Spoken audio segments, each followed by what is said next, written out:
हजरत मोहम्मद का जो पूरा जीवन काल था, उस जीवन काल में उनके जीवन काल में सबसे ज्यादा लड़ाई हुई। ऐसा बताते हैं कि 84 ऐसी लड़ाई हुई जिसमें उन्होंने प्रत्यक्ष या अप्रत्यक्ष भाग लिया। 84 लड़ाई। लेकिन आपको यह जान के और वहां पे आश्चर्य होगा कि 84 लड़ाई तो हुई, लेकिन सबसे कम लोग मरे उस लड़ाई में। अगर एक लड़ाई होती है तो उसमें हजारों लोग मारे जाते हैं, लेकिन इस 84 लड़ाई में जो रिकॉर्ड बताता है, उस रिकॉर्ड के हिसाब से केवल 1014 लोग मरे। और जहां कहीं भी लड़ाई होती थी, हजरत मोहम्मद का हुक्म रहता था कि किसी भी ऐसे व्यक्ति और इंसान को मत मारो जो लड़ाई नहीं करता।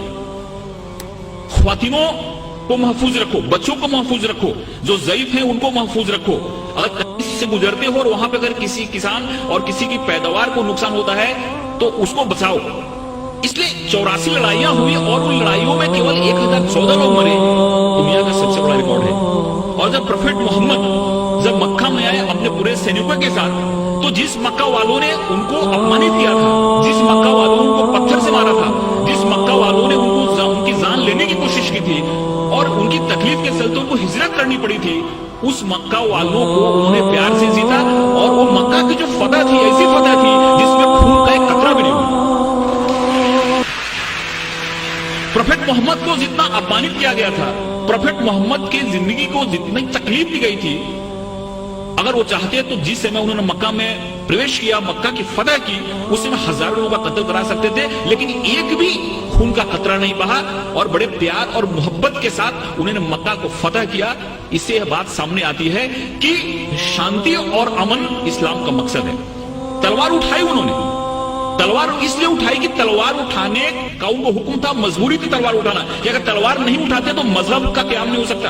और हर एक जगह गीता में भगवान श्री कृष्ण ने अर्जुन को कहा कि तुम लड़ाई करो, अगर तुम लड़ाई नहीं करोगे तो धर्म की स्थापना नहीं हो पाएगी। अर्जुन वहां से भाग रहा था। अर्जुन ने बोला कि फिर नहीं चला था, क्योंकि मेरे सामने तो हमारे सारे रिलेटिव बैठे हुए हैं। भगवान श्री कृष्ण ने कहा कि यहाँ पे धर्म की स्थापना के लिए तुमको लड़ाई करनी पड़ेगी, तुमको लोगों को मारना पड़ेगा।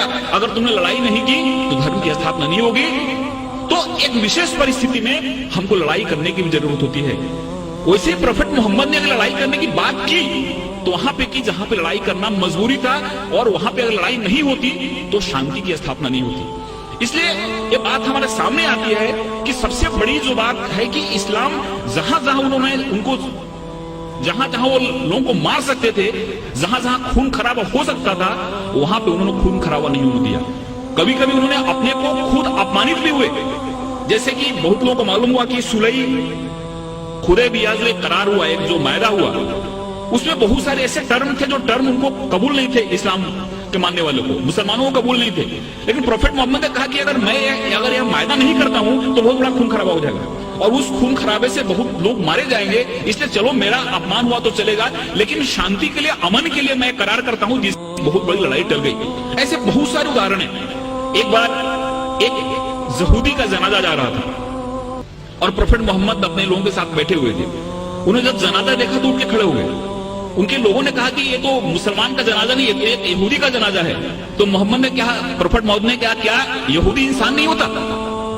ये सारी चीजें हमारे सामने आनी चाहिए। उस बूढ़ी औरत की कहानी मालूम है कि उसको ऐसा लगता था कि यहाँ पे इस्लाम बढ़ रहा है, मोहम्मद नाम का ऐसा शख्सियत है जो सबको इस्लाम में ले जा रहा है, इसलिए गांव छोड़ के जा रहे थे।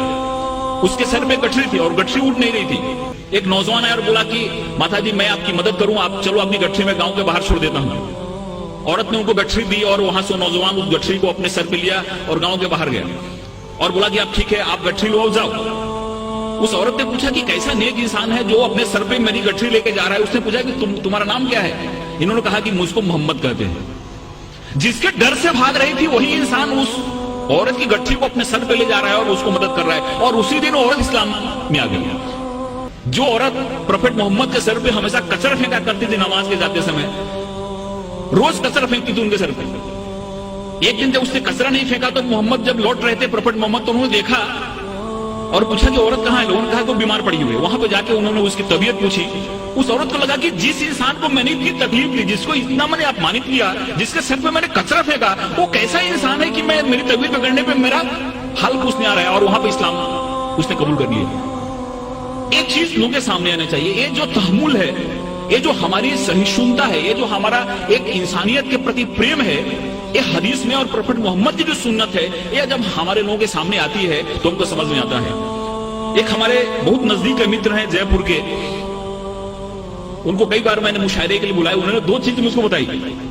ये दोनों चीजें मुझको कहीं रेफरेंस मिला नहीं है, लेकिन उन्होंने बताई। उन्होंने पहला ऐसा बात था कि प्रोफेट मोहम्मद की जो चचेरी बहन थी उसका नाम हिंद था, और वो ऐसा बता रहे थे कि उस समय हिंदुस्तान जो मुल्क था, इस मुल्क से वहां के लोगों को बहुत प्रेम था, और बहुत बार प्रोफेट मोहम्मद ने इस मुल्क के बारे में सुना था, तो हिंदुस्तान के नाम से वो जो हिंद उनकी चचेरी बहन थी उसका नाम रखा गया था। उन्होंने ये भी बताया, लेकिन मुझको इसका रेफरेंस नहीं मिला। उन्होंने ये बताया कि प्रोफेट मोहम्मद ने एक बार कभी कहा था कि वो कैसा मुल्क होगा जिस मुल्क से ठंडी ठंडी हवाएं हमारे अरब कंट्री में आती है। दोस्तों, ये सारी चीजें हमारे सामने आनी चाहिए। मजहब वही है इंसान जहां सलामत, यह तो शहादत नहीं है, यह गुमराही की अलामत। मासूमों का कत्ल है इंसानियत पे लानत, खौफ खा खुदा से एक दिन आएगी कयामत। दोस्तों, ये जो सुन्नत है वो हमारे सामने आनी चाहिए, ये जो उदाहरण है, ये जो मिसाल है वो हमारे सामने आनी चाहिए। और 2008 में, फरवरी 2008 में देवबंद ने एक फतवा जारी किया, एक ऐलान किया। उसमें 4,000 उलेमा पूरे हिंदुस्तान के जमा हुए थे, और उन्होंने क्लियर कट कहा कि आतंकवाद जो है, दहशतवाद जो है, यह गैर इस्लामी है। इस्लाम कभी भी अनजस्ट वायलेंस को सपोर्ट नहीं करता। इस्लाम में कभी भी गलत हिंसा को सपोर्ट नहीं किया गया है। और फरवरी 2008 में उन्होंने फतवा जारी करके इस दहशतवाद को, टेररिज्म को एंटी इस्लामिक बताया।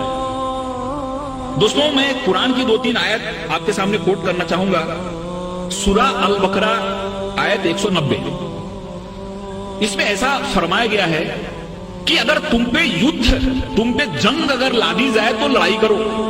अगर तुम पे जंग ला दी जाए, तुम पे अगर युद्ध ला दी जाए तो लड़ाई करो, क्योंकि खुदा को ज्यादती पसंद नहीं है। लड़ाई करोगे फिर भी जाति मत करना। और हजरत मोहम्मद की सुन्नत में बात दिखी जाती है कि उनके दुश्मन भी जो मारे जाते थे, उनके शव का भी और उनके लाश का भी उन्होंने बड़े ही हरमियत के साथ, बड़े आदर के साथ उसका दफन किया। कभी भी उन्होंने किसी लाश को बेइज्जत नहीं होने दिया, कभी भी उसकी बेहरमती नहीं की, कभी उसको तबाह नहीं किया। ये हमारी कुरान की आयत बताती है कि युद्ध उसी से करो जो तुम पे युद्ध लादता है, मजबूर करता है तुमको लड़ने के लिए, लेकिन फिर भी जाति मत करना, क्योंकि खुदा को जाति पसंद नहीं है। सूरा अल मायदा आयत 32, एक निर्दोष इंसान का कत्ल पूरी मानवता के कत्ल के बराबर है। इस आयत में फरमाया गया है कि अगर एक निर्दोष आदमी है, इनोसेंट आदमी है, अगर उस आदमी का कोई कत्ल कर देता है तो उसका कत्ल पूरी इंसानियत के कत्ल के लायक है। इसलिए कभी भी इस्लाम किसी भी निर्दोष और किसी भी बेगुनाह इंसान के कत्ल की कभी इजाजत नहीं देता। ये हमारे कुरान की बात कही गई है। सूरा बनी इजराइल आयत 33, किसी भी इंसान की जिंदगी खुदा की दी हुई है, इसलिए बिना किसी कारण, बिना किसी वजह किसी इंसान को तकलीफ देना, किसी इंसान को मारना गुनाह है, और खुदा इसके लिए सजा देता है। ऐसे बहुत सारी आयतें हैं जिन आयतों में हमको इस सामने बातें दिखती हैं कि इस्लाम ने हमारे सामने क्या पैगाम रखा, इस्लाम ने हमारे सामने क्या संदेश रखा। लेकिन कुछ ऐसी परिस्थितियां हुई जिसके चलते गलत मैसेज गया। एक बड़ी फेमस किताब है, किताब का आपने नाम सुना होगा, लाइफ ऑफ मोहम्मद, B.H. हैकल ने किताब लिखी है। और उस किताब में उन्होंने ऐसा लिखा है कि बाद में काफी ऐसे ट्राइब्स थे, ऐसे जनजातियां थी जिन्होंने इस्लाम को स्वीकार कर लिया, और इस्लाम को स्वीकार तो कर लिया लेकिन इस्लाम के पैगाम को समझा नहीं, और उन्होंने काफी जगह बहुत सारी उत्पात मचाए, जिसमें ततार और मंगोल्स ऐसे ट्राइब्स थी जो इस्लाम को स्वीकार किया लेकिन इस्लाम को नहीं समझते हुए उन्होंने इतने अत्याचार किए जिसके चलते बहुत जगह इस्लाम बदनाम हुआ कि इस्लाम को मानने वाले ऐसा करते हैं। इसका B.H. हैकल ने अपनी किताब में बड़ा ही अच्छा एक्सप्लेनेशन दिया है।